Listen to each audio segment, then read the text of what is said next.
In 1954 at McGill University in Canada, two scientists accidentally stumbled upon a discovery that changed our understanding of human nature forever. James Olds and Peter Milner were studying the brains of rats. They implanted a tiny electrode into a specific, unexplored region of a rat's brain. When the rat pressed a lever in its cage, it delivered a mild electrical self-stimulation to that area. The scientists assumed the rat would avoid the lever, fearing the sensation, but the opposite happened. The rat became totally, terrifyingly obsessed. It began pressing the lever over and over, 2,000 times an hour. It completely ignored food, water, and sleep. It was willing to endure painful electric shocks just for one more press. Ultimately, it pressed that lever until it died of sheer exhaustion. That rat died because it had discovered something stronger than its own will to survive. This area of the brain was named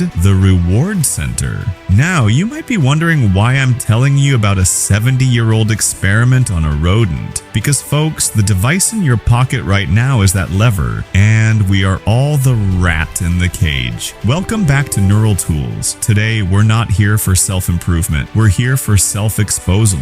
We are pulling the curtain back on a quiet, invisible ghost that is hijacking your brain's ability to feel desire, passion, and joy. In psychology, it's called Anhedonia. We are going to look under the hood, point by point, to understand why in an era of unlimited abundance, we have never felt more hollow. Point number 1, we've been sold a lie about what fulfillment means. We live in a culture that markets pleasure as happiness. They want you to believe that the more pleasure you accumulate, the happier you will be. But modern neurobiology proves they are two entirely different chemical processes, and they are essentially enemies. Pleasure, the high. This is driven by dopamine. It's what you feel when you order that new gadget on Amazon, scroll through a new feed, or take that first bite of a donut. Dopamine shouts, "More! I want more." It is never satisfied. Happiness, the peace. This is driven by serotonin. It's what you feel when you connect deeply with an old friend, sit in nature, or feel profound contentment with what you already have. Serotonin whispers, "I am full. It is enough." When you flood your brain with hours of cheap artificial dopamine from your devices, you structurally downregulate your brain's ability to use serotonin. You are sacrificing lasting contentment for fleeting hits. And that's why you can feel both entertained and deeply miserable at the same time. Point number 2, you've built a tolerance and you've numbed your senses. Think about this analogy. Imagine someone who only eats simple whole foods. For them, a meal like a home-cooked chicken and vegetables tastes rich and amazing. Now, imagine someone who eats spicy, processed fast food for every meal. If you give that same simple meal to the fast food eater, they will find it completely flavorless. They can no longer appreciate the subtlety because their threshold has been hijacked. This is exactly what the digital attention economy has done to your brain. Your morning begins with a hit from Instagram, followed by a YouTube suspense loop, and ends with a Netflix cliffhanger. This level of artificial, hyper-stimulating dopamine is so high that your brain must protect itself. It undergoes a scientific process called